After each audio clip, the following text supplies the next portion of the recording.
Hello and welcome back to the Awakening Philosophy Podcast. My name, of course, is Jed, and we are reading the philosophical midwifery book, sometimes called the Orange Sutra. If you don't know what a sutra is, it's the name for a spiritual text. And we call it the Orange Sutra because it's a spiritual text. Simple as that. And what kind of spiritual text is it?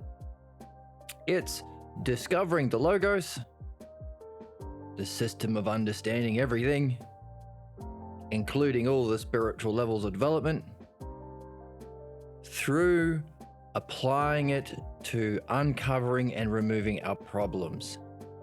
We are human beings. Wow. Which means we have two primary classes of problems that we are here to solve. Discover and solve. One is every human being born into a family, which is everyone, gets a false belief, develops a false belief about themselves and the nature of reality. It's called a pathologos. It becomes the fundamental cause for a certain class of problems, the most significant problems that we have and live out and play out in our lives. Thumbs down. Thumbs up for the understanding. Thumbs down for a false belief itself. Pathologos. And the other kind of question we're here to discover and solve, what is the actual nature of self and reality? So, two things, you can't do one without the other because they would be incompatible. It would be incompatible to have a false belief about self and reality and also at the same time hold the truth.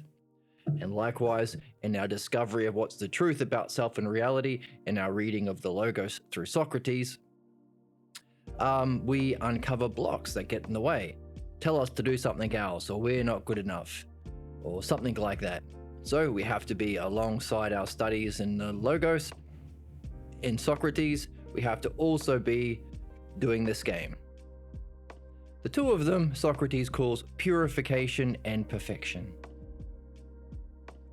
Another way of talking about it, escaping fate, the train tracks that lead us towards our inevitable cycles of failures, and discovering our destiny and reaching it. So, hooray, good game to be in. Of course, on this channel, we also explore the Logos by studying music. Because if there is an universal, understandable, knowable paradigm of reality called the Logos, then it's also the paradigm for everything else, including other systems of understanding that we can explore while being a human being, alive through time, including music. So we have a series on discovering the Logos in music on this channel too.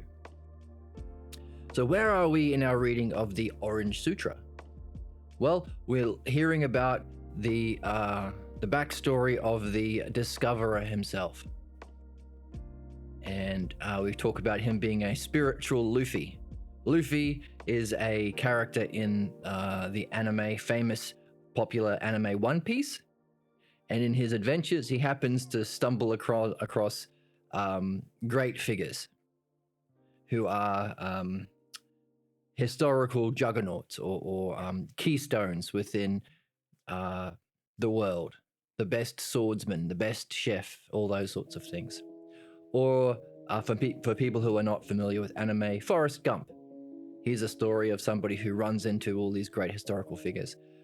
Pierre Grimes is that, but for real life.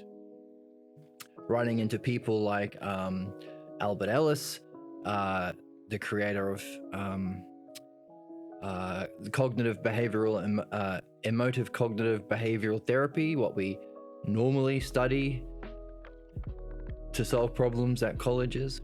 Alan Watts. The guy who went on to create L. Ron Hubbard, you might know as Tom Cruise's friend, who started Scientology. Who else? Joseph Campbell, hero of 1,000 faces. And if you're familiar with different spiritual people, the Lamatada from Tibetan philosophy, Ji Mingxing from Chinese philosophy, Haridas Childrai, excuse my pronunciation, from the Hindu philosophy, in his study of comparative philosophies. And so, yeah, interesting bloke. And of course, he fought against Hitler in World War II. And he talked about realizing, oh, I'm just walking the same road that the Romans walked in their war against the barbarians. It's like we are on a never-ending, repeating cycle of failures that we don't seem to be learning from human history. And that might sound familiar because I just described the pathologos as the cause of our never-ending, repeating cycles of failures that we will never learn from and remove unless we discover philosophical midwifery and apply it. So as above, so below. As with our soul, so too with human history. So that's where we are so far. And let's jump into the text and keep reading. Hooray.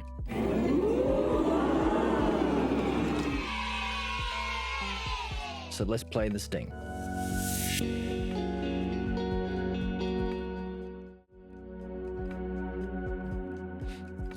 Let's pick up from the last chapter that we were reading. How to distinguish this philosophical midwifery from psychotherapy was an issue that I enjoyed reflecting on. So I remember he had just been talking about Carl Jung and how Carl Jung, who is sort of thought of as a great figure in psychotherapy, was interested in archetypes that had similarity to Platonic ideas, but were different in that it was more to do with religious symbolism and mythology to do with culture. He wasn't actually studying the archetypes themselves, which would be the ideas, the eidos, aspects of being that we are discovering and seeking to understand and directly experience, dianoia and nous, in our reading of Socrates and philosophy. He recognized that he started learning the Platonic philosophers at college and then realized very quickly they threw it all away. And they got into the modern tradition, the European modern tradition of thinking, which somehow forgot or didn't understand or rejected all of the great insight of Socrates and the Platonics. Puzzling. Fortunately, on this channel, we can reawaken what Pierre Grimes realized the academic tradition, our current institutions in society, dropped.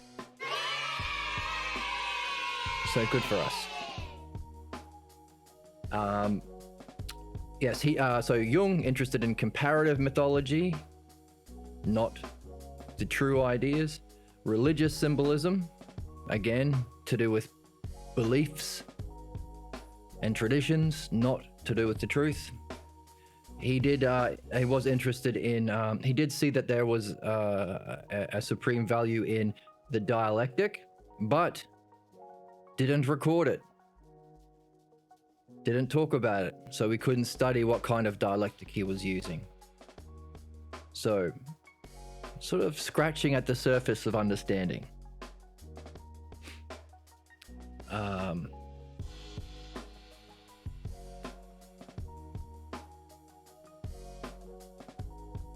So that's where we are.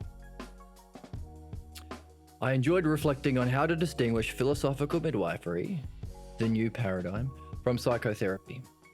I used to wonder whether I was a Platonic philosopher disguised as a psychotherapist, or a psychotherapist doing the most fundamental kind of philosophy. I wondered which discipline was more important for the exploration of man, Was it the study of philosophy or psychology? Why?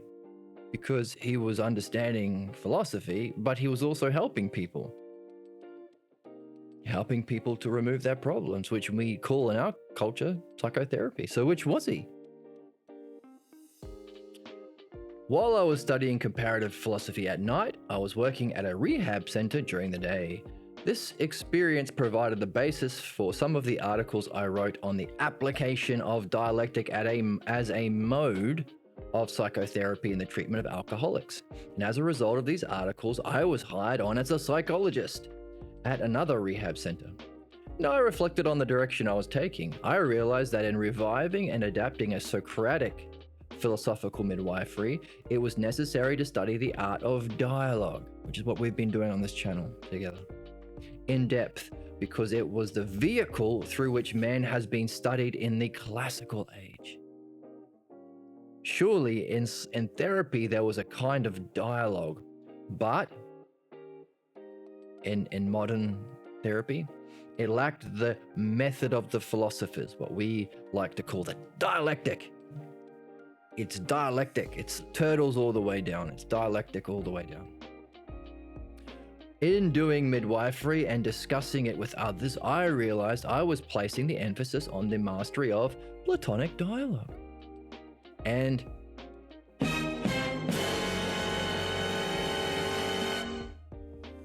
dialectic,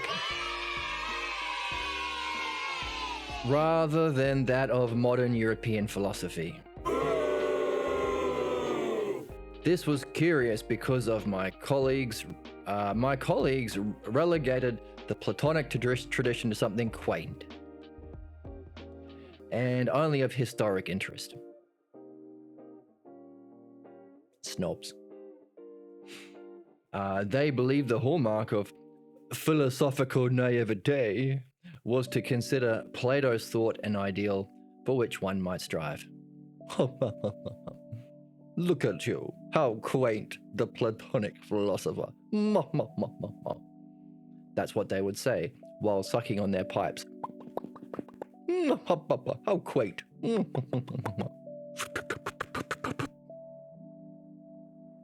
That's exactly how they sounded. Any attempt to adapt it to psychotherapy or to expect that it might rival other spiritual traditions was considered absurd. Okay? But those of you who have been following along with the channel, you might know a little bit better. More. Wow. About this time in 1972, Alan Watts asked me to give a weekend workshop on his ferry boat, the SS Vallejo, and to demonstrate in some way my particular brand of psychotherapy, Platonism and Madhyamaka Buddhism. Right? Sometimes you might go to a blues festival and you might see someone who is where's my thingy? Let's bring up the colors. Someone who is a mad harmonica player in the blues band. Mad harmonica Buddhism. So this was his particular brand, Platonism and mad harmonica Buddhism. It was a most interesting workshop, and Alan came in and out of the sessions shaking his head, laughing, and a bit puzzled. Now, those of you who are familiar with Alan Watts's talks, you'll find them on YouTube and all over the internet. He was a bit of a character. Some of the older listeners might remember him from his radio interviews back in the day. So very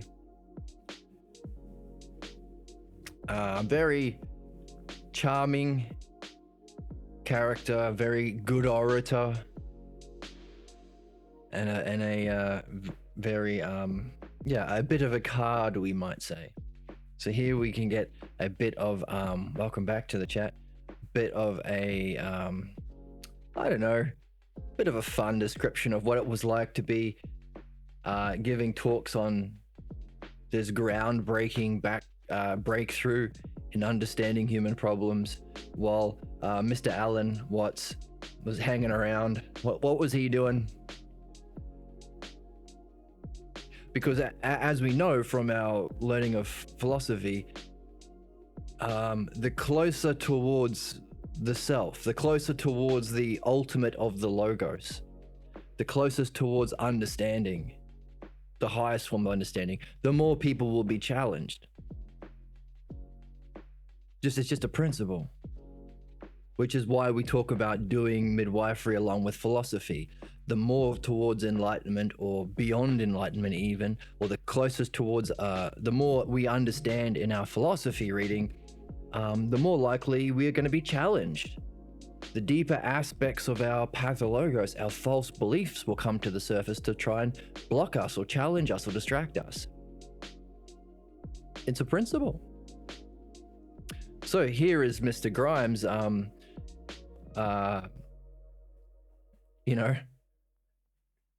giving a talk on something that will completely change the face of philosophy and psychology, completely reinvent psychotherapy, the new paradigm.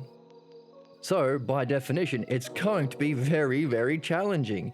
And here we have a charming, charismatic Alan Watts, who is kind of used to being the smartest guy in the room, because he's one of the earliest Western academics to, study and Eastern spirituality.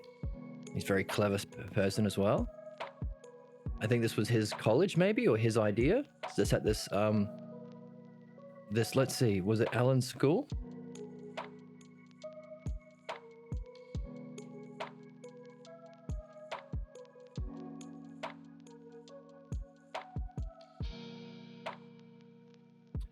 So he's yes, Alan Watts had something going on. The American Academy of Asian Studies, including Pierre being a lecturer of comparative philosophy. So Alan was doing good work, but here is Socrates, here is Plato, here is Pierre giving a talk. So we can expect him to be challenged. And so our question is, well, how is Alan, normally very clever, normally very smart, not used to be challenged in this kind of a way because of how profound the logos is? How is he going to deal with? How is he going to relate to this kind of a challenge? What's he going to do?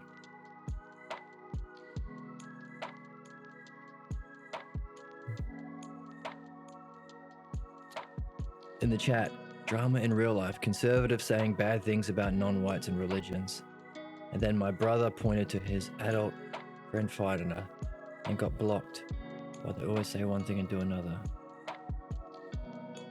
Right, so yes, so in the chat, recognizing the hypocrisy or the lack of principles by those in charge in our society, or the political parties that exemplify or are built around or an appeal to the pathologos.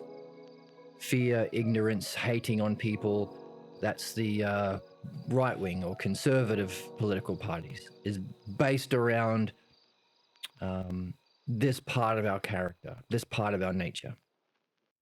And in chat, we're talking about the frustration it is living in a world where these people playing out their problems are given power, simply because we just don't have an understanding of the truth. The understanding of the principles and paradigms that we should be holding every official, authority, leader to. And being able to recognize, oh no, you're just appealing to people's ignorance. And you're just trying to give people a scapegoat to play your pathologos, to play your ignorance out upon. You're giving an other, immigrants, women, whoever, liberals, giving an enemy image so you can act out your ignorance and your injustice, your not evil, but close to it, to someone and cosplay, pretend role play as being a Noah. So yes, you could say that this is the nature of the problem within society, but also, and personified by fascist or right-wing parties, but also within our souls. There is a part of us that, or especially when pursuing our highest goals, that will come up. And what do we do in response? Well, that's our question. What's Alan going to do in response to these lectures? Well, it seems that he is coming in and out. So he can't stand there he can't stay in the class for a long period of time. So he's going in and out. That's pretty funny. You can imagine the guy, if you've seen him on YouTube or whatever, shaking his head. So here he is being challenged, laughing, and a bit puzzled. Now, we are reading the Meno on this channel at the time of the recording. So we are curious about what is the right amount of being puzzled. Is it a little bit? A transcription was made of the workshop and a few copies of it were still being passed around. What was interesting about the workshop was that I had made a statement expressing my idea of how the mastery of the mind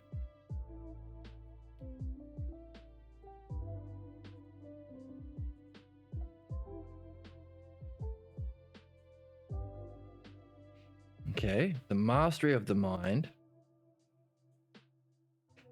Let's get my pen out. It's a bit more accurate. How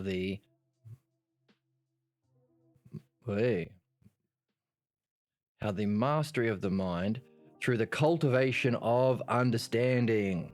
That sounds very similar to what we've been doing together on this channel. Could bring a unity to what has been thought incompatible elements. Interesting. Well, that's literally what we're doing on our channel. We actually enjoy redefining philosophy as philodianoia, the love of understanding rather than just the love of wisdom, which is the virtue of dianoia within the soul. But why just stop there? Okay, so we are doing that. Maybe a foreshadowing. Maybe we can bring everything into a unity the more we go along together in this channel. The program statement for the workshop read, "We choose to bring order and intelligence into our reflections and discussions, raising what was once done at random into an art." Wow.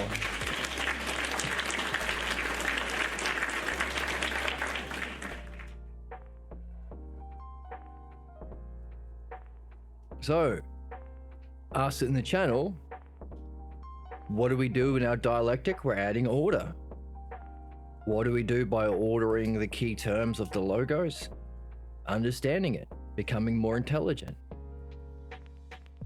Awakening higher aspects of our intelligence with nous. But also, it can take everything that we do, that sometimes we think are done at random, into an art. So this raises a question: what would be a good definition of art? How can everything we do be raised to the level of art?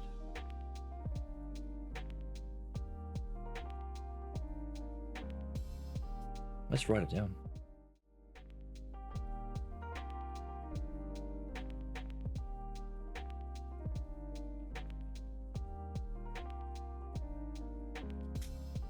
Question.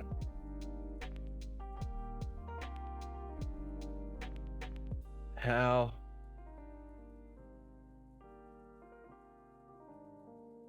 can everything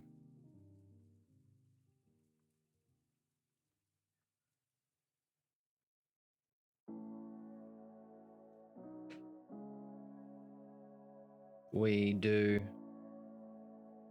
be raised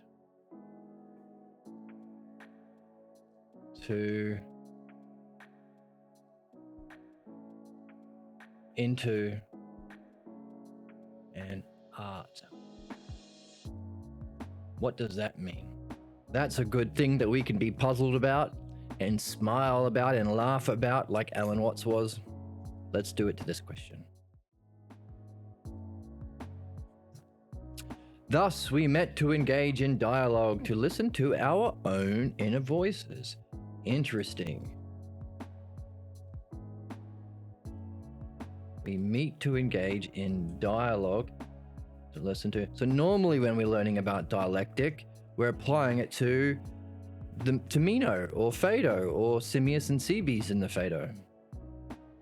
We are listening to their voices, or in our study of music series, listening to the voice of music. But here we are listening to our own inner voices. To do what? To search for answers that bring questions to a more profound level. Notice, here's our questions. We're not removing questions, but our answers raise the questions to a more profound level. So that's curious. Why is it not that answers destroy questions? Why is it raising questions? Does that mean we always have questions? How does that relate to what it means to be a philosopher and what it means to read?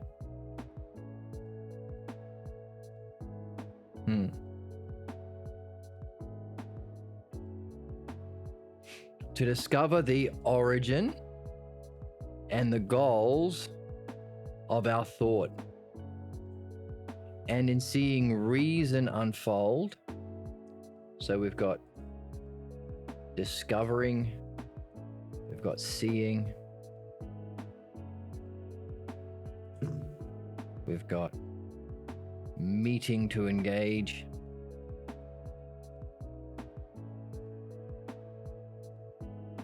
we've got listening, we've got searching. So there's a lot going on here. So meeting to engage in what? Dialogue. Listening to what? Our own inner voices. Searching for what? Answers that bring questions to a more profound level. We are trying to discover what? Origins and goals of our thought. What are we doing? What are we seeing? Reason unfold in the dialogue. And as we are learning the dialectic, we are seeing specifically how reason unfolds.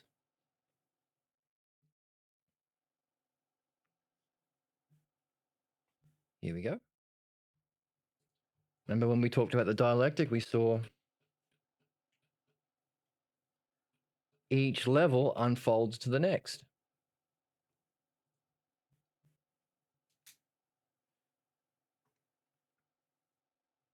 We saw definition unfolds to demonstration, unfolds to division, unfolds to conclusion. This self we define unfold to the next level, and this unfolds there, and that unfolds there, and then it comes around to the beginning. So there's an unfolding of reasoning in our dialogue if we use dialectic.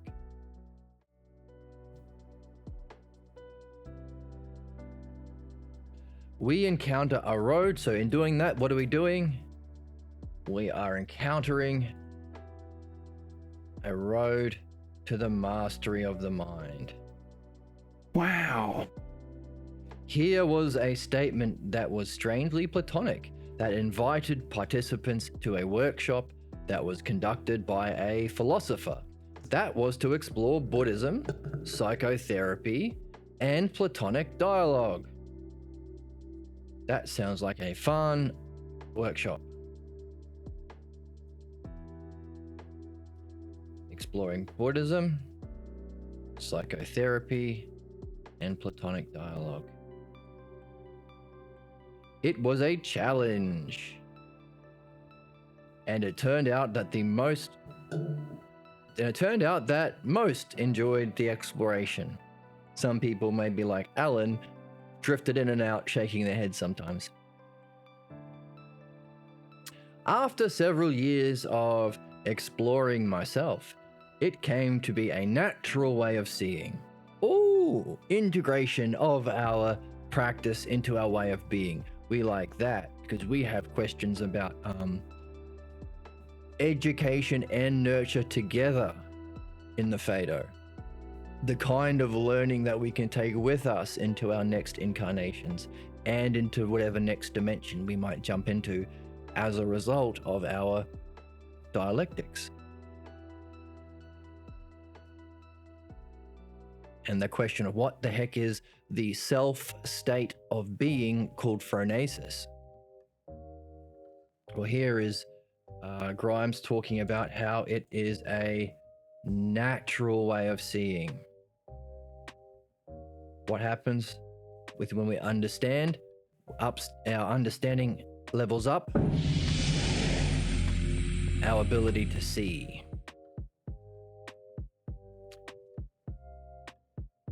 It became quite fluid for me. Ooh.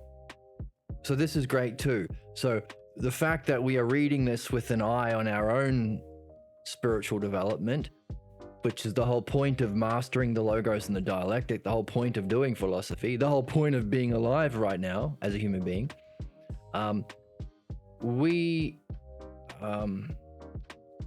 might recognize things that other people miss. Specifically, Pierre's talking about what it's like to be in the state. Well, if you don't care about states of mind, you're just doing this as an academic discipline, or you're just doing this because you're curious about the new form of psychotherapy. Or you're just doing this because Dr. Grimes is a figure pretty similar to Socrates, who walked the planet recently and at the same time with a lot of us. So it's like you're curious to understand what this great man was like, then you might miss these little bits of tidbits. But if you are actually interested in your own spiritual or enlightenment development or philosophical development, you'll say, oh, Hank, he's talking about what it's like to be leveled up.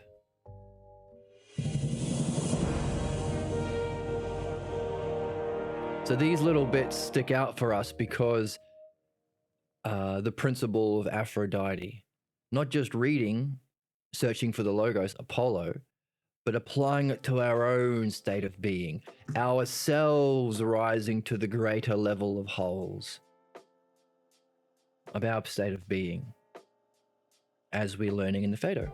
So it's quite fluid, interesting. So that's something that we can look out for ourselves. Hey, the more you're in this channel, the more we read together, does it affect your seeing? Are you more fluid in your seeing and your way of being? Flow could be another word. This is cool. He's helping us. He's giving us some information about what it's like to be in certain states of mind. In the chat, I've been participating in Platonism. Now I have the language to talk to a Buddhist, which is fun. Oh, great. Hooray. Make sure to share with us in the Discord or in, how it goes sharing the logos with a Buddhist. And I can understand them now. Ooh, interesting. Tearing away the veil of mystery that is sometimes used to encourage non-logos or silence. Get back on the mat. Oh, they say it is meaningless. Right. But we are talking about Buddhism together here in this talk with Platonic dialogue and psychotherapy.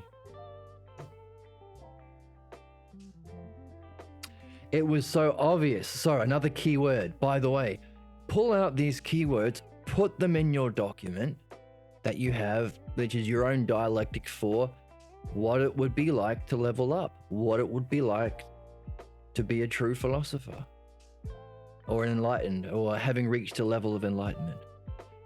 What is it? Natural way of seeing. Fluid. obvious. These are the key terms that we pull out, that we use as the material for our dialectic.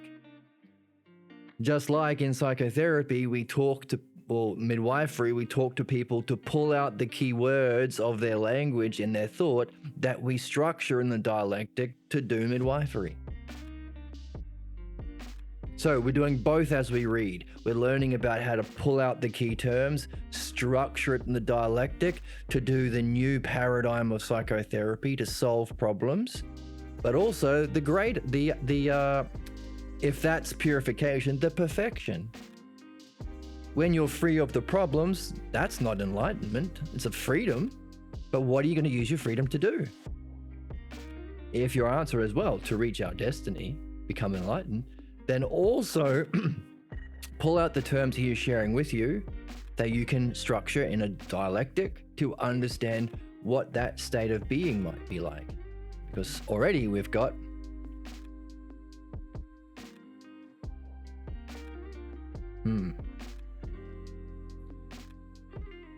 it's natural way of seeing, fluid, obvious way of seeing, and understanding, seeing and understanding. I was surprised when I discovered others found it unusual and exceptional. This is an interesting thing that stands out to me. Yes, I like this sentence. When you're in the game and this is the kind of thing you're interested in and you see the value in and you love and you do, and you talk with your friends over coffee. I mentioned coffee, so we all have to have a drink of coffee. That's the fun game that we do. All right, just a bit of fun. Then it becomes normal or natural or whatever. And it can be surprising when others point out, hey, this is different. This is exceptional. I don't think this way. I don't see this way. You go, what? Really? I thought I was quite low on the ladder of learning. This is different to you? It can be very surprising. Because often some of these states, they don't have any marks. It's a freedom from certain kinds of problems, which doesn't come with a firework, which I can do fireworks, I think. Where's my fireworks? I do this and the fireworks happen. No, these are balloons. I want fireworks. No, that's confetti. Maybe this? There we go. Sometimes it doesn't come with fireworks. It's just an absence of things and it's just simple and obvious and clear and flowing. And someone will go, well, that's an exceptional way of thinking. Really? Isn't it just obvious? So, interesting. He's helping us out. He's in the first chapter. And this is how we read. Because we're looking for this Aphrodite, applying it to us meaningfully. Because why? Because have we talked about it yet? Let's do it over here. Because part of what we have discovered in reading is this dialectic we're after mastery of. Socrates and Plato talk about it as Apollo, which is reading.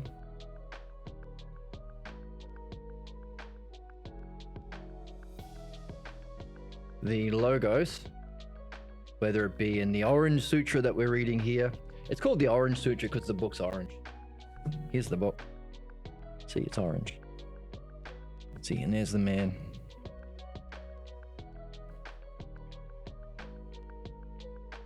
So this book, Platonic texts, our dreams, the music one we're doing, reading the Logos, but also Aphrodite.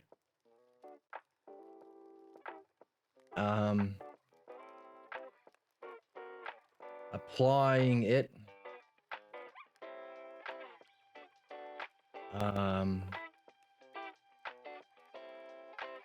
ourselves and seeing how it leads, how it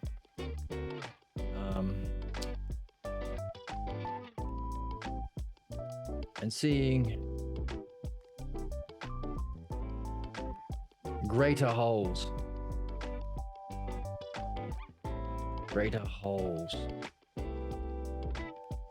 which is inspiring, which is beautiful. First of all, Aphrodite is often thought of as the goddess of beauty. It's beautiful, but also inspiring. Notice, philosophy isn't dead, dry, academic thing. We also have to do Aphrodite. Inspiring. Makes it real, makes it alive. And these two have to be done together. So it's not just the inspiration of spirituality, and it's not just the reading of the logos like for a test or something. It's the both of them. So good thing he's doing a lecture on Platonic dialogue and Buddhist tradition, using them together to create psychotherapy. So what happens if we have these two together? Leads to Hermes, the god that races us to the gods, to where the gods live. Hermes, the messenger god, which represents dialectic. So if we want to master the dialectic, if this is our goal, then we need these two together.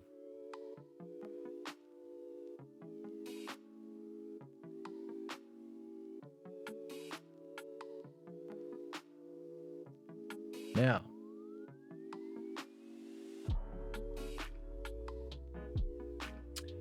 we just said that Pierre is doing a seminar at Alan Watts' request on Platonic dialogue, Buddhist experience, Buddhist spirituality, leading to a kind of use of the dialectic for psychotherapy. So now this is part of reading, by the way, look for patterns, look for triads. That's why we have, these are our skill trees, triads. Look for patterns of 3s, 4s, 2s, and 5s. That's us. You're a wizard, Harry. That's what we're doing.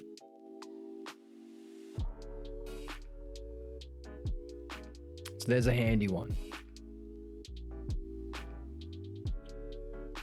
From the Buddhist, pleased to meet you, my Platonic friend, Platonist friend, in terms of the Buddha Dharma.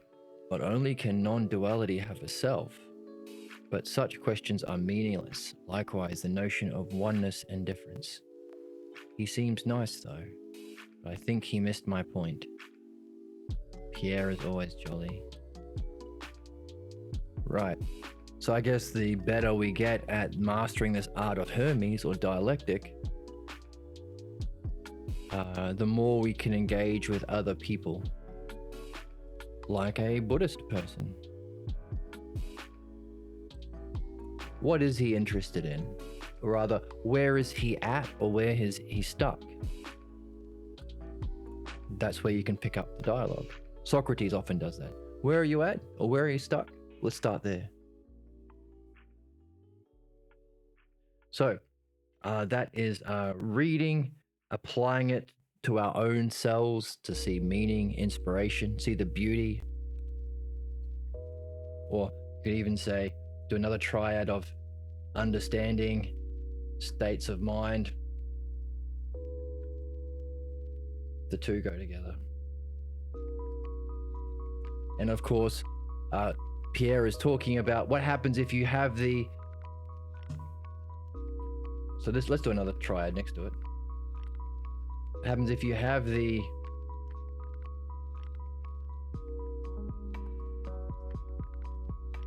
understanding and the states of mind? or consciousness. He talks about integration into an obvious, what does he call it? Into a natural, fluid, obvious way of seeing and understanding. A natural,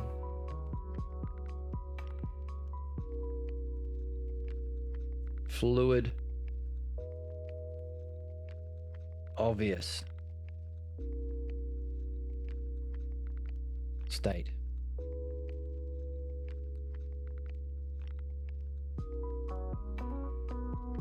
A way of being, let's say.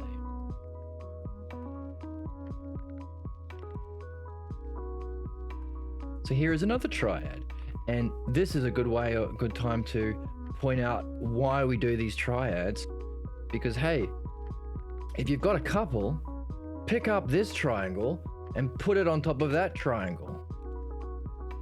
Does it fit? Can reading the logos help you understand what understanding is? Can Aphrodite, applying it to yourself and seeing greater levels of wholes, is that a state of mind? The mastery of the dialectic, would that be a kind of natural, fluid, obvious way of being? We've got another one on the board. This is part of reading, guys. What is it? He said he's doing a talk on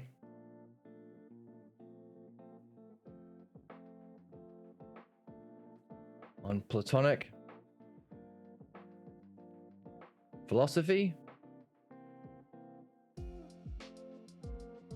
on Buddhism, and on psychotherapy.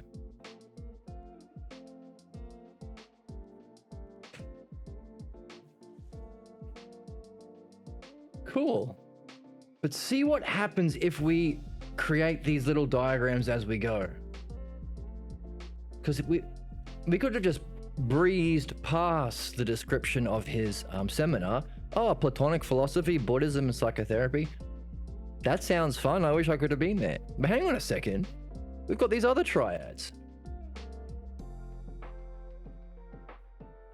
Can we put them on top of each other to gain greater insights?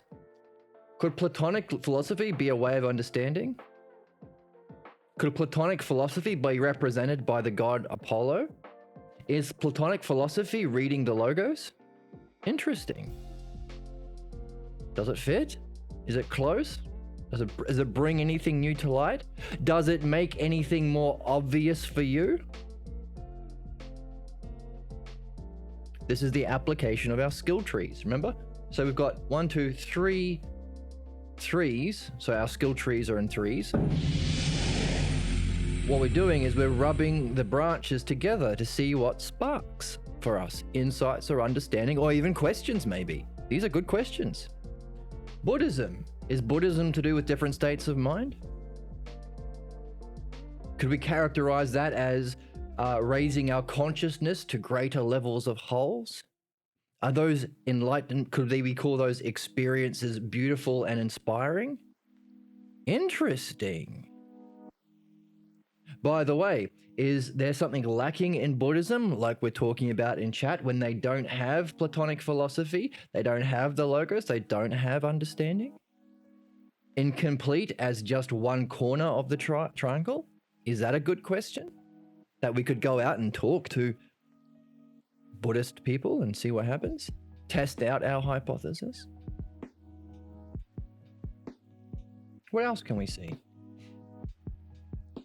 Is psychotherapy, could it be understood as a mastery of being able to recognize states of mind and understanding together?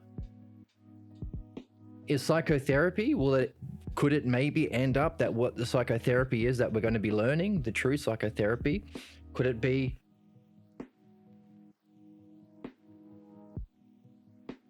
a kind of dialectic? Could this be the new model? A kind of dialectic? That we could use to help our friends who are studying philosophy or our friends that are into Buddhism? If we have both, And if we've been practicing the dialectic,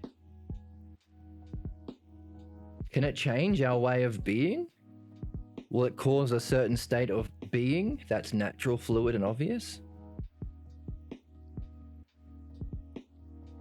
If that's the case, can we say that there's no complete spiritual tradition that's just Buddhism or just Taoism or just Hinduism? Likewise, it's not a complete spiritual or intellectual tradition that's just Platonic philosophy, just reading a dusty old text, just understanding.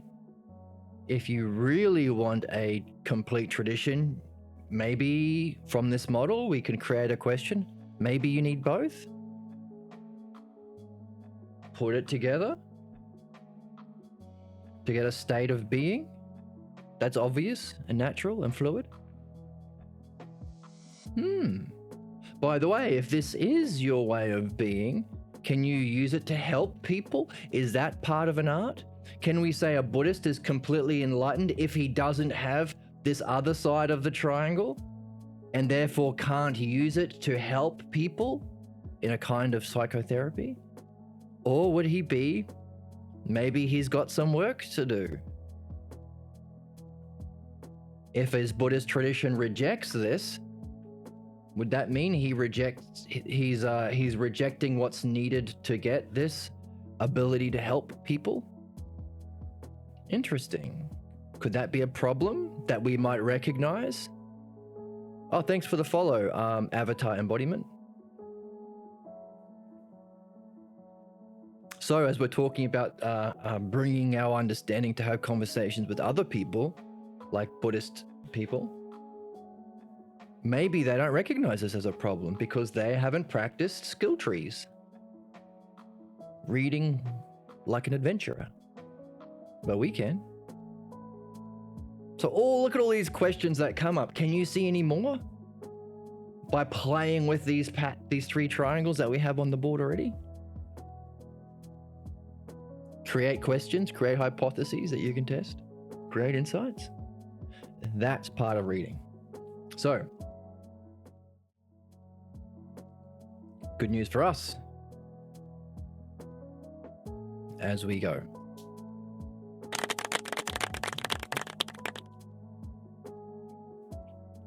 Speaking of going to talk to Buddhists, when I went to Buddhist meditation retreats at the Zen Center of Los Angeles, okay, here he is outwardly moving in the world, I found this way of seeing preceded breakthroughs in my meditation practice. Good. Okay, so he's giving us more details. This thing he's been describing is a way of seeing. And you know what else? If you're meditating, this way of seeing might come before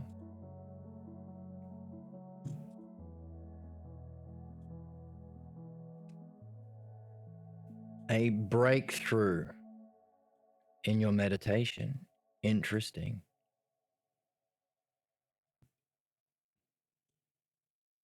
Good thing we noticed it and we pulled it out and expanded it and put it into some shapes and patterns. Because that way we can recognize it when it comes up. And might recognize, we might be on the verge of a breakthrough. To have this natural, obvious, fluid, surprisingly exceptional way of being. During retreats, some friends would talk to me about their own blocks in their practice. Good, because we talk about philosophy not being a one-person game. We have a Discord so we can talk with each other in a comment section about their own blocks in their practice. Notice meaningful goal, recognizing a block, talking about it, necessary conditions. And after a brief, simple talk, we discovered their blocks dissolved. Ooh.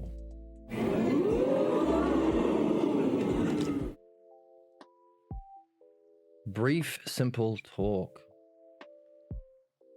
Some discovered their blocks dissolve, allowing then passage into more profound experiences. That sounds good. So we are seeing a dynamic. We're seeing not only is it from the bottom to up, we read the logos, we apply it and look for holes, apply it to our lives, do the practice of dialectics so we can master the dialectic using the terms and the structure. But also it can go the other ways or sideways. Why? This state of being preceded a greater state of mind in his meditation.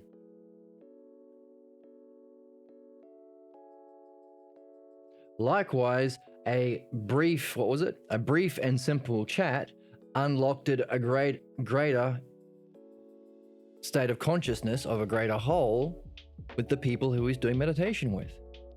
So it can be top down. Or you could say he's walking around doing psychotherapy in the meditation breaks at the Zen Center in Los Angeles, which helps the people who are at the Buddhist Zen Center. So isn't that cool?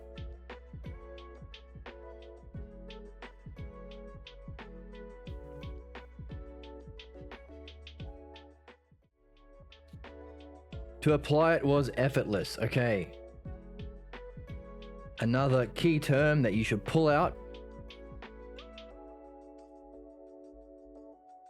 Let's do it. So we've got this idea of effortless. Is that the same? So we've got this, got this natural, let's zoom in a little bit.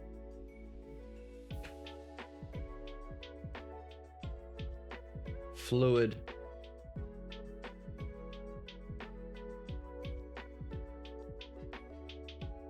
obvious state of being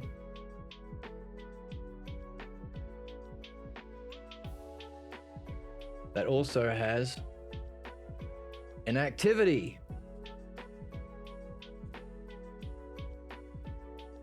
Activity of brief, simple chats. A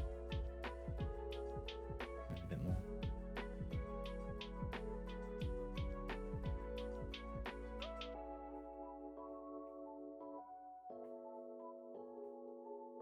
That had a character of being effortless. So we have a state of being, we have an activity,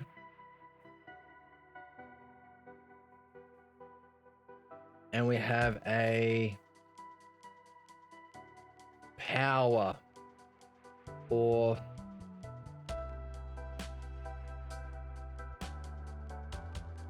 I like power, or a way of doing it. So here we go, another triad for us.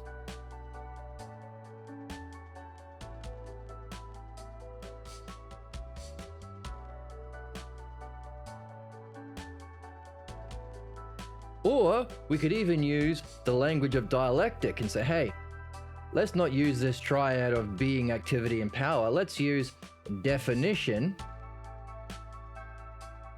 This was his state of being. That's a definition that demonstrates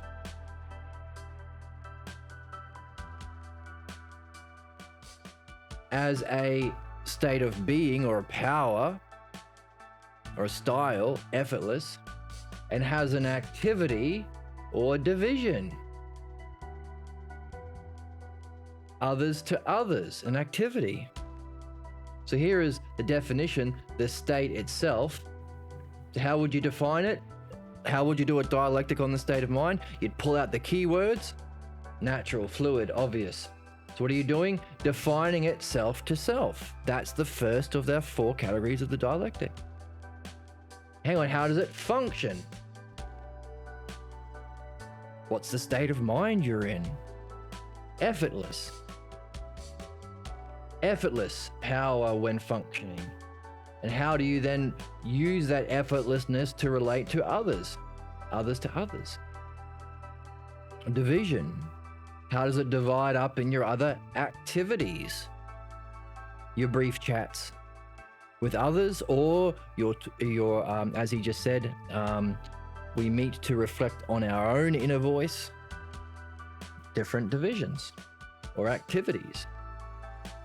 So each of these three colors could be their own triad. So here we've got a pre-made set of triads on top of each other. We've got the purples, we've got the yellows, and we've got the blues. I got the blues. That's a funny thing to see. Not really. Got the blues. So here we have three different triads. We just happened to do them all together. Why? Because we started with the blues, which was from the text, and we wanted to say, well, why are we pulling them out? We've got an effort or power, effortless. We've got an activity that power has been directed to, and there's an ultimate state of being that unfolds in this way. So we said being, power, activity. That's a triad. But then we said, hang on a second. Activity, I thought, hang on, activity is kind of division. And being is kind of the thing that starts the whole thing. Can we apply the dialectic categories? I didn't know if it would fit. But the thing is, this is the thing with triads. You might see only one fitting. Try it out. Try the others. See what happens. It's a hypothesis. I saw this. Does that fit? Oh yeah, it does. Let's complete it. Yeah, kind of does. I mean, I have to kind of recognize demonstration is to do with a kind of state of mind, different from a state of being. But yeah, it can fit. So I ended up with three triads together. In the chat, so the words have a logos, and in that a dialectic. Nicely put. When I'm building and you are just, I like when building and you are just doing it. It's effortless. I know that feeling. Important. See, this is the importance. Why? You noticed the effortless feeling, but because we are doing understanding and logos, you can recognize it, recognize the Aphrodite, recognize the state of mind, recognize the effortlessness, maybe even recognize it as a Buddhist state of enlightenment. The ox herding pictures are levels of enlightenment that you climb up. And you might not have recognized that effortless state, as you did in the chat, without this part of the triangle, this part of the triangle, this part of the triangle, this part of all three triangles. You might have missed it. Not recognized or not recognize the significance of it. But having recognized the significance, you can look for it and value it and maybe even nurture that effortless state of mind. He even talked about this a natural, fluid, obvious way of being often precedes an even greater state of mind. So when you're in that flowing feeling, see what logos maintains it. What are you going to do? What activities do you do maintain it? And what activities or words or inner words or ways of self-talk, what activities or logos don't maintain it and what do? But also, that state of mind might precede an even greater state of mind, as we read in the text. Often that way of seeing preceded breakthroughs in my meditation practice. So that's why it's important to read in this way. You can recognize it, you can value it, you can see what maintains it, and you can even anticipate even further development. So in the text, we're asking, is that a development of spirituality because you're raising to greater levels of states of mind? Or is that philosophical development? Or because you're recognizing states of mind and using understanding to development to go to higher states of being? Is that psychotherapy? Or is it all of it? Is it philosophical development, spiritual development, and psychotherapy all at once?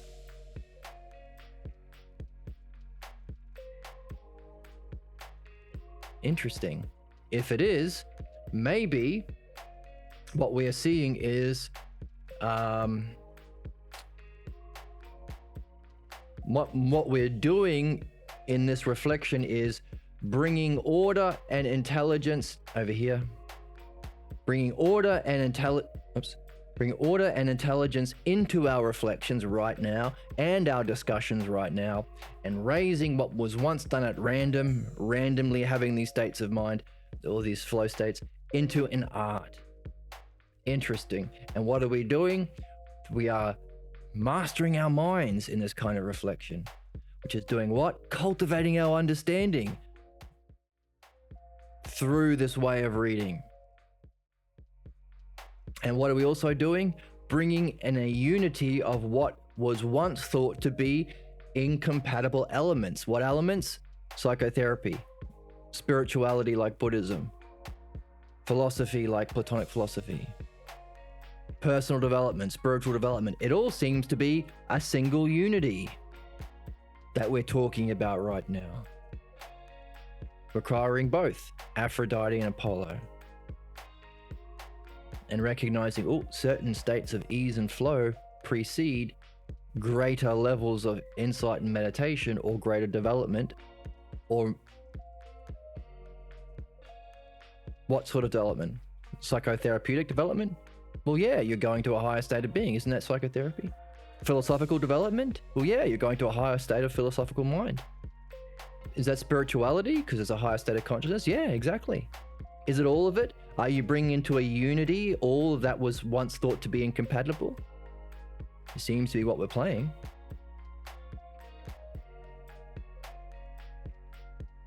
Interesting.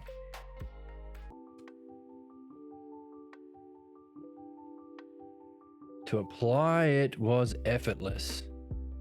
To deal with the implications of what I was doing was not so easy. Okay, so a bit of a contrast here. Deal with the implications of what I was doing was not so easy for me. Oh, interesting. I was blocked.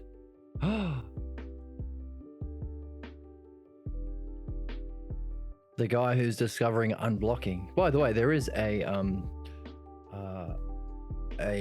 smaller version called Pocket Pierre. So like a simplified version of the Orange Sutra called Pocket Pierre, and also an accompanying book, thumbs up, called Unblocking. Often they're sold as a pair on Amazon. So the guy who created Unblocking was himself blocked about his own seeing. Interesting. He already talked about being surprised by other people's reaction to his obvious way of being. But even this is hindsight, because at the time I had no clue as to why I couldn't disclose my role in practice.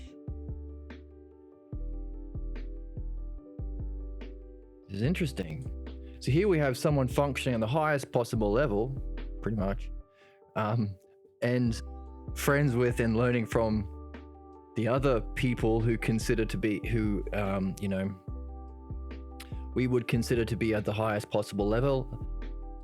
Our Chinese, who are they? Studying with, the Lamatada, Chinese philosophy and Hindu philosophy gurus, had his Forrest Gump adventures with realizing that the other people who are normally looked up to as experts, like Jung, Joseph Campbell, L. Ron Hubbard, going beyond them, of course, recognizing, they're below me,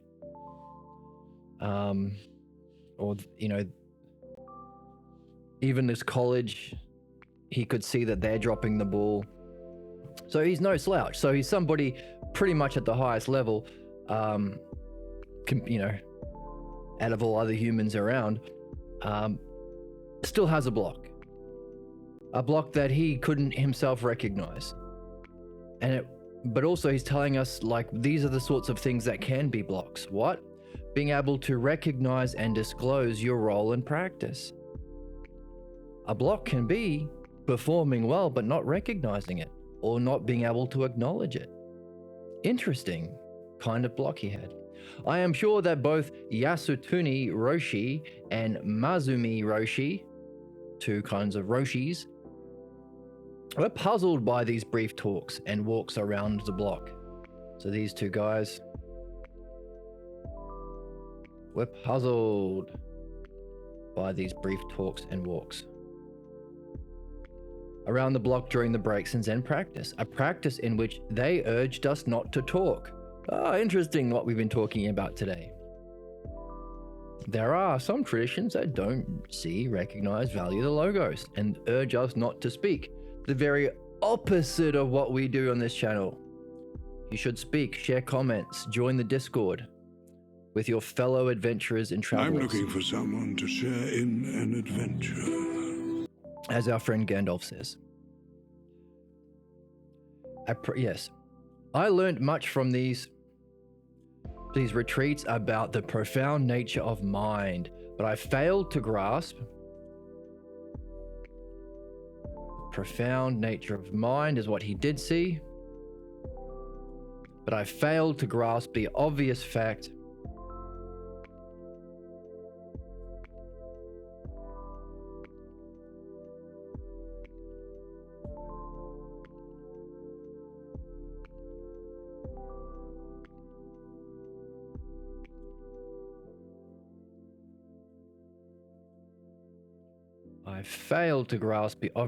that what I was doing was actually essential to Zen practice, and that it might be of help in other spiritual traditions as well. So, other Zen practices up to date didn't have something that Pierre was doing that was actually essential. So we could see why he might have a block. If that's the truth about his role in practice, what would it take to be able to admit that? How arrogant for you to suggest that thousands of years of Zen practice is missing an essential element that you, just a Westerner, is doing. Look at us, we are Roshis, we have Roshi in our name. Who are you with your arrogance and your hubris? I'm not sure if that's what his inner dialogue was, but it could have been. You could see the kinds of blocks that might come up to prevent somebody from acknowledging something they was doing, considering how many other people have been missing the mark. Right? He even talked about earlier, I didn't recognize a certain kind of state of mind that we were reflecting on was special. I was surprised that others found it unusual and exceptional. He might have equally been surprised to find that what he was doing was actually essential to a Zen practice that often discourages talking.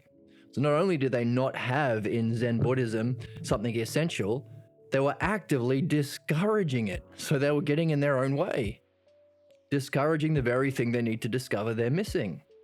Ooh. Wow. But also help other traditions. Well, we could make that claim right now. What other traditions could be helped? How about any spiritual tradition that discourages logos and questions and dialectic? You name it. From ones built around faith, traditional religious traditions that kind of shuts down conversations. What did God do before he invented the earth? Making a hell for people like you who ask such questions. That's a famous quote from somewhere. But, faith means don't ask questions, shut up and obey. Because faith means to believe that which is irrational or can't be proven. Well, the Logos is rational and can be proven. So whether it's religious traditions built on faith or belief, or spiritual traditions that discourage conversation because they don't recognize the logos, because logos isn't in their tradition, all of them will be helped by it. Now, this is one of those things that those of you who have been with this channel for a little while, of course, it's clear, and all the things he said, it's easy, it's effortless, it's clear, it's obvious. It's a natural way of seeing. Of course, any spiritual or religious tradition, any household, any institution that discourages questions and doesn't embrace it with the dialectic can be helped by introducing that. Is lacking something essential. It's obvious. But to others, it might not be so obvious. So, we equally have to keep in mind that what we are doing is something profound and essential. So we are doing something profound and essential that might seem obvious to us, but, might not to others. Cool. Wow! Many years later, I saw that this was another example of my failure to take on responsibility. Wow, so he saw more about the nature of his problem. Failure to take on responsibility. Notice, another example. So division. Many examples of a failure to take on responsibility. The responsibility for my own seeing. To share it with those whose experiences and judgment would most appreciate it. So, what is this channel? Well, it's only little. We only have a few followers on Discord. Time of recording, I think we've got maybe 150 followers on YouTube, significantly less on Twitch, and even less on Discord, and 0 patrons. But those who are with the channel are those who have experience or reason, judgment. They love understanding, or they have had significant experiences to lead them into this game. And these are the sorts of people who appreciate this.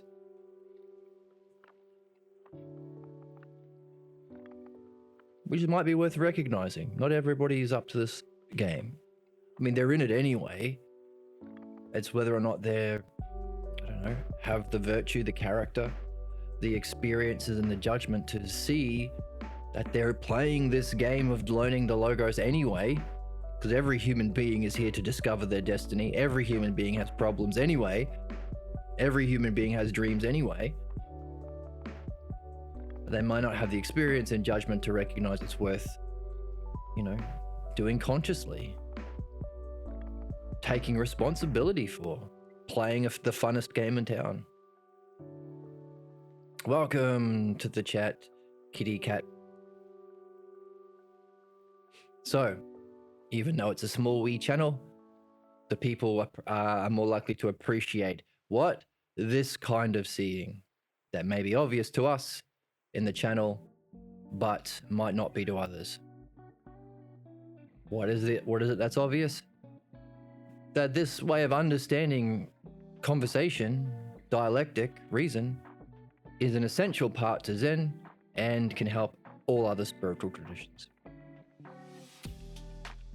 Okay, so our author had a problem.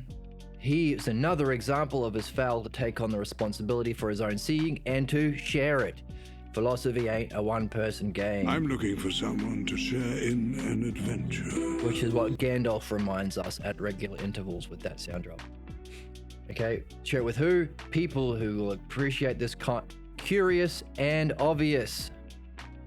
Curious and obvious kind of Buddhism. Once you see that you solve problems through reflection and understanding, it's obvious.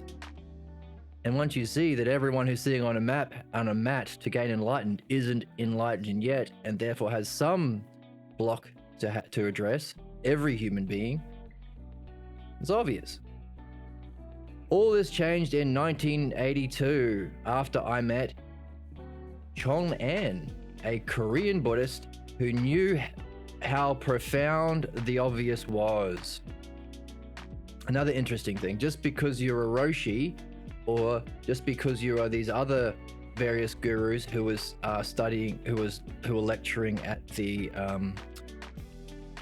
academy he was teaching at, not all gurus are at the same level of development or understanding or experience. So this one, a Korean Buddhist, did recognize the profundity of the obvious. But that's getting ahead of my account. Okay, so maybe we'll hear more about him soon. While these issues were surfacing, I was teaching philosophy, and several people I knew were interested in going deeper into this particular kind of philosophy I was presenting. So in 1972, we formed the Noetic Society. Hooray.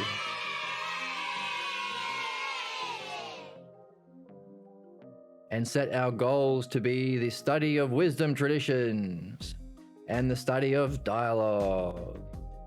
Knowing I was a philosophical midwife, there's the name of the book. We're all happy when we watch The Terminator and the Terminator says, "I am the Terminator." The audience goes, hooray, because he says the title of the book. The title of the film. Right? And what's another one? We all loved going to see the Avatar, and then right at the end of the film, he said, "I am the Avatar." And when we watched the Titanic, Leonardo DiCaprio goes, "Oh no, we are sinking on the Titanic," and everyone goes, hooray, because it's the name of the film. Well, here we have him saying philosophical midwife. That's the name of the book. So we're very happy. Thanks for following. Some of the members of the society asked me to guide them through the difficulties they experienced in their philosophical quest. Great. Remember, we are doing two things: purifying our problems, which is this, philosophical midwifery. That's what it says up there. And how do we surface our problems? The more meaningful our goal. What's the most meaningful goal? Philosophy. The philosophical quest to know the Logos. And, both of which, the purification and the perfection of our soul, require the Logos and the dialectic. So we've been talking about that a lot. So here we have people in the 70s saying, hey, we are studying philosophy, but we have difficulties. Of course, you're a human being. So please guide us through those difficulties as a philosophical midwife. The interest in philosophical midwifery had grown by 1977, and several members asked if I could teach them the art. So they were happy to let him do the midwifery for a while. Teach them the art so that they could become philosophical midwives. They could become. And then the next sentence, in 2024, people listened to the Awakening Philosophy podcast because they wanted to become philosophical midwives. Doesn't say it there, but we can add that as a footnote later. With this formal turn, we incorporated under the laws of California in December of 1979. So, became a corporation? No. A group? Non-profit? 1979. Recognizing the needs and the importance of their request, I agreed to direct and supervise philosophical midwifery dialogues of others as part of the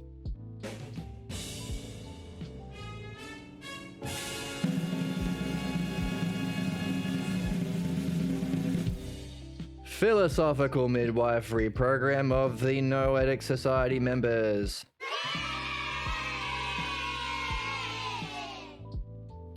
After a statement was prepared announcing the program, the Noetic, see Appendix A, the noblest game. That's a good way of talking about what the game we are in is, the noblest game. And by the way, just as an aside, as we're talking about Pierre, might as well talk about me a little bit. I have been in this Noetic Society member for about 20 years and studying midwifery under Pierre Grimes, who at the time of recording sadly passed away about 2 months ago. So we are studying this, reading about him posthumously, but only recently he passed away. And yeah, bit sad for me, at least, anyway. But yeah, the philosophical midwifery program for the Noetic Society members started doing it, incorporated in 1979. I've been doing it for the last 20 years. After a statement was prepared announcing the program, we started something that taught me that simple things that run deep are not necessarily easily learned. Which is curious, because when we do see things in our reading, once we see them, it's like, oh yeah, it's obvious. And this surprise when we talk about it with our friends over coffee. I mentioned coffee. Have a drink. That's our fun game. Hooey. Yeah, when we mention over coffee with our friends, it can surprise us that it's not obvious to others. Simple things that run deep are not necessarily easily learned. Just remind us again. I was surprised when I discovered others found my obvious, fluid, natural way of seeing was unusual and exceptional. So here is here's Plato. Here is Pierre realizing this. Simple things are not easily learned. Participants learn to recognize how the logos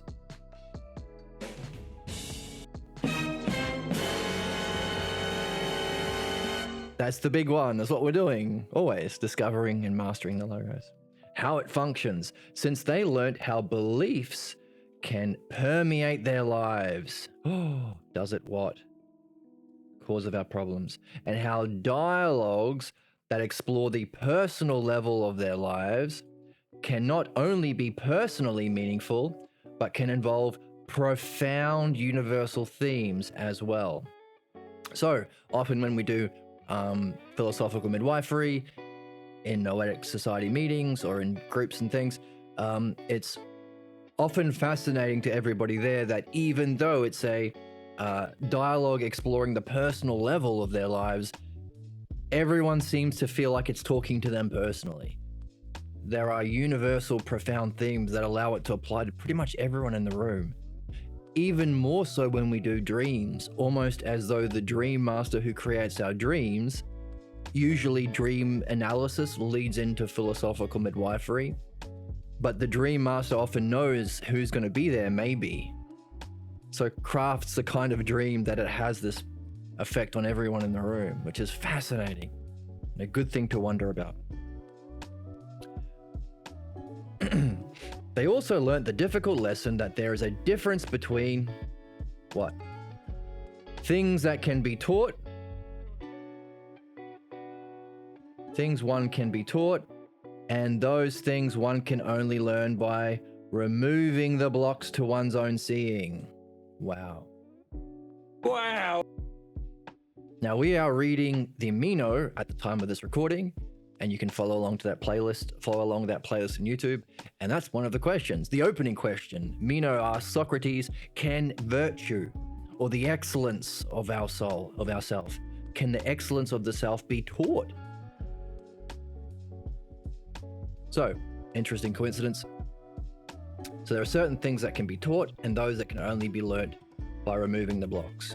So here we have our two styles of learning the logos. Removing the blocks, midwifery or purification, leading to access of different insights and higher states of being and states of enlightenment. but also philosophy, actually learning things. So purification and perfection, two sides of the game. Some also learnt that while the method of this midwifery may appear simple, so the method appears simple, there are few masters of it. Wow, and I know that myself from my own experience. One of the reasons why it's sad that Pierre passed away a few months ago. And those with more proficiency than others gained it by an uncommon commitment to personal excellence. Wow. Yes.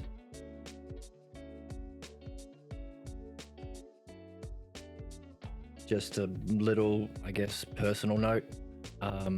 As soon as I discovered this 20 years ago, I fell in love with it. I wanted to do it all the time. And I was often surprised when other people who were interested in the game didn't want to do it all the time, or didn't want to talk about it often, or weren't interested in sharing their dreams, weren't interested in philosophical midwifery. So, yeah, I wonder if this explains where my journey a little bit as well.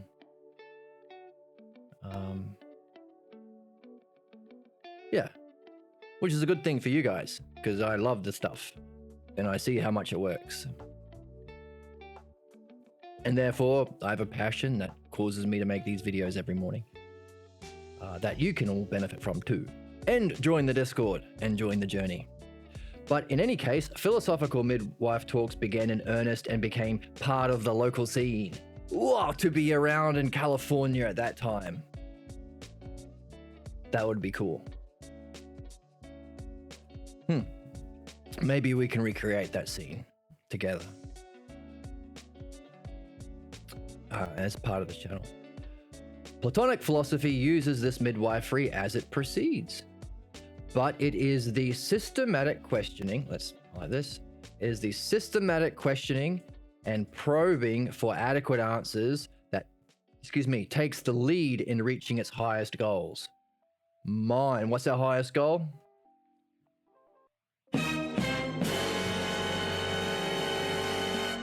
Mind free of delusion, expressing itself through a logos and being able to express it with integrity and a mindfulness free of folly.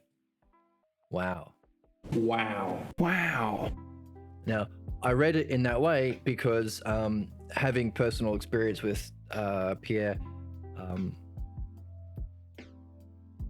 he had this style where he often just asks simple, brief questions, systematic question, and then judges answers and says that's not a good answer, or he asks another question or whatever. It's often very simple, but then every now and again he will say a long sentence. And very early on I realized whenever he says these really long parts, these long sentences, it's something significant. It's like it's a conclusion, or it's something, you really need to pay attention to.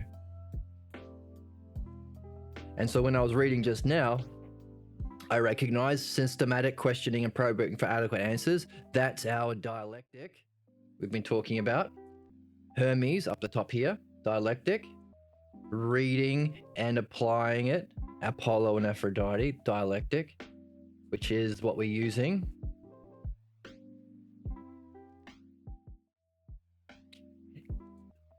And he says, in reaching our highest goals, ... So they're maybe this is going to be one of those patented Pierre long paragraphs, long sentences, long phrases. And it was, a little bit anyway. Mind free of delusion, expressing itself through a logos. Let's break it down. Mind. So we've been talking about a state of mind, a state of being. What does it do? Express itself. One of the things he said he was blocked from doing was sharing it with those who are also in this journey. It's not a one-person game. Join the Discord. Free of delusion, one of those things that you learn by removing the blocks to one's own seeing. Expressing itself through a logos. You're not yelling at each other. You're not defending beliefs and opinions.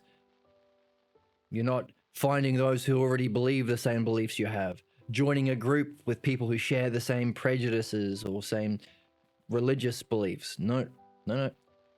Your mind is free and expressing itself through a logos. What's a logos? Good question. We're on the hunt for it.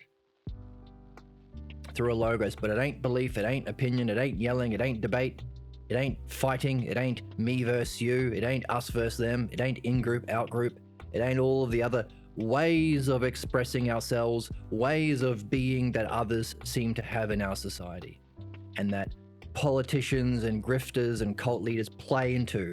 Hey, here's a way of being. Love guns and hate immigrants. That's a way of expressing yourself. Vote for me, says many fascists over history. Gives you a way of being, a way of expressing yourself. That's why it's appealing. But here we don't do that. We have a way of expressing itself through something else called the logos, something rational, intelligible, participates in dialectic, not debate, open to everyone, a new way of being. So that's the goal, highest goal. A mind free of delusion expressing itself through a logos and being able to express it with integrity. Talking about excellence before. And a mindfulness. What the heck is mindfulness? I don't know. But it sounds like a nice word. Hopefully he talks more about mindfulness later. But it's conscious. It's not like somebody acting on autopilot from their prejudices or their cultural way of being. I have a feeling like I want to express that as the typical Australian autopilot way of being. All right there, mate. Oh, how's it going, mate? Oh, yeah, you're all right, mate. That's not very mindful. You're just parroting or repeating a way of being that's just common around you. Integrity and mindfulness, and free of folly. Interesting. So the problems that trip you up, that's also gone. Very curious. So this is the goal of our midwifery. What is it? A mind free of delusion and free of folly. Maybe we've escaped the repeating cycles of failures that block us from our goals and cause us to repeat the same kinds of failures, negative states of mind, ending up in the same places we always end up in, escaping that kind of problem or folly. So that's what we're free of. And what are we doing? What's the side A? What is? Well, we are expressing itself, our mind is expressing itself through a logos with integrity and mindfulness. Wow. Wow. Wow. Wow. Wow. Very cool. This aspect of the dialectic often takes on a meditative or contemplative turn. When I discovered that the difficulties encountered in the practice of meditation shared the same, so difficulties in meditation shared the same dynamics as pathologos problems, I knew that these problems would most likely be resolved by our exploratory talks. Okay, so in the history of midwifery, he first discovered it, a sort of a pattern dealing with alcoholics, but then applied it to a higher level, people in the Zen Center in California, having blocks to their meditative experiences. Then he realized, actually, hang on a second, the same dynamics at the highest level with spiritual goals applies to all pathologos problems.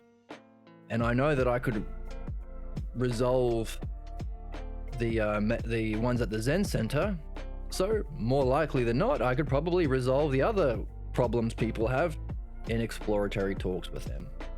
Later, I conducted meditation retreats where we alternated periods of meditation with open exploratory discussions of the problems,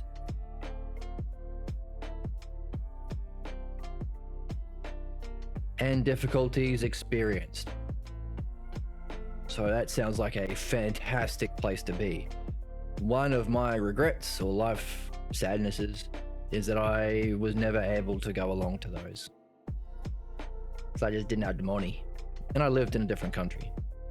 But that would have been fantastic. But hey, maybe we can, if there's any rich patrons out there who see the value in this, maybe we could set up our own place or commune, or not commune, but center for this kind of thing. Actively creating the conditions for meditation, and then straight after that, going into the discussion of the problems and difficulties. So you don't have to sit on a mat for 40 years or spend your lifetime sweeping up at the ashram, as they say. In other words, it's not just luck whether or not you have an experience, as all spiritual traditions that lack this end up doing. Why? Because if our problems can be resolved through this exploratory talk, then all you're going to be doing is just doing that after you're meditating or between meditation sessions. Sounds amazing. Imagine that at school every day. Ooh. Do this before lunch. Every day at school.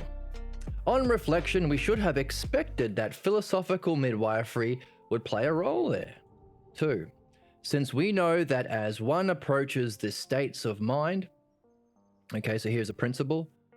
What does he know? He knows something, so let's highlight that. As one approaches states of mind or experiences perceived as beneficial to oneself, what happens? Problems are experienced. Well, not boo, because we can use these problems to discover, unpack, remove, free ourselves from those problems that were otherwise limiting, were limiting us without our awareness in our lives. So, yay. Indeed, to be able to both experience, okay, to do what? Both experience profound states of mind and maintain them. It's not just one-offs here, people. You gotta have it and maintain it, stay in it. It's a state of being, right? Why fall out of it? If you fall out of it, it's a problem. So what is it? To both experience the profound states of mind, like in meditation, and maintain them to a normal way of being now, threatens the existence of problems.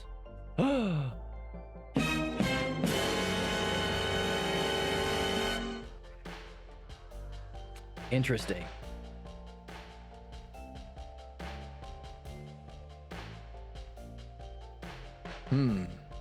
So, good goal we have, and good goal for us. If we are going to be reading this with integrity, with all the things he said, if we are reading this book with integrity and mindfulness, if our reading is a kind of meditation or contemplation, then we will also have problems that will arise for us together in this channel, in this series. And, but if we address it with this level of integrity through exploratory talks with ourselves, applying what we're learning, or with each other in the Discord, in our groups, or in our sessions, if we end up having sessions together, we could organize that. Then, if we do it, we will have the potential to have profound states of mind and maintain them, so long as we do the reflection, because it threatens our problems, which is good. We want to remove our problems, and we'll end up with the highest kind of a goal, a mind free of delusions, free of folly, expressing itself through a logos, and being able to express it with integrity and mindfulness. Hooray! That's on the cards for us, which is why we could call this a sutra, because that is a state of being that we could call enlightenment, or at least a level of enlightenment. a big one, a good one. So that's on the cards for us in this group. If you choose to play, and you choose to play with, what did he say? A commitment to personal excellence. That's the invitation, folks. The call to adventure, as our friend mentioned earlier, Joseph Campbell would say, as a necessary stage within the hero's journey. Only Joseph Campbell might not have recognized the ideal, just as Jung looked at comparative archetypes. Joseph Campbell looked at comparative mythology, didn't look for the ideal hero's journey, as Jung didn't look for the ideal archetypes as ideas in being, or ideas in being, limiting his understanding of psychotherapy and limiting Joseph Campbell's understanding of the ideal of the hero's journey. Nevertheless, he points to a stage crossing the threshold after a call to adventure, an invitation to adventure. Gandalf saying to Frodo, I'm looking for someone to share in an adventure. That kind of thing. Well, this is our call for adventure. We have the opportunity, invitation on this channel to read with this level of commitment to personal excellence, this level of integrity and mindfulness, which will challenge our problems. But if we do so and we play the game, apply what we're learning, apply the art, then we might end up with that kind of state of mind we just talked about, free of delusion and folly, expressing yourself through a logos with integrity and mindfulness, that we can have and equally so experience those states of mind and maintain them. So hooray. That's on the card for us. And with that invitation on the board, let's call it a day for today. I hope that's exciting and inspirational. I hope that gives you some Aphrodite inspiration, and there's some beauty in that. Hearing that there is a greater whole. We have to get there through Apollo, our reading.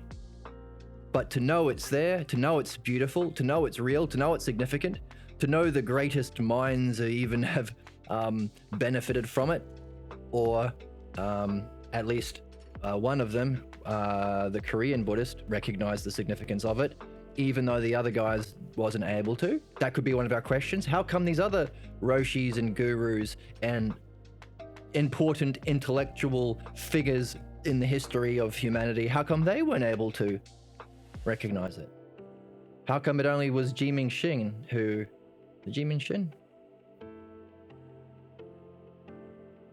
No, Chon An. How come only Chon An was at the level of enlightenment that could recognize the significance of this? Good question. But that means that we could go beyond those people, which is great. And also, if we understand it as an art, then we can share it with our friends, as we were talking about in the chat. So, very exciting, very lots of Aphrodite inspiration and beauty to be able to see that there is such a whole. There are these potential benefits on the table for us that we can reach and maintain in the game. So, yay for us. Thank you for watching. Feel free to like and subscribe on YouTube. You'll get notifications when we go live. You can join on Twitch if you prefer Twitch, and we can go live there. And we are live there if you want to share your thoughts and questions in the chat in real time. Join the Discord, it's free, link below. And you will get notifications when we do go live. And if you want to support on Patreon, there should be a link below. That would be greatly appreciated as well.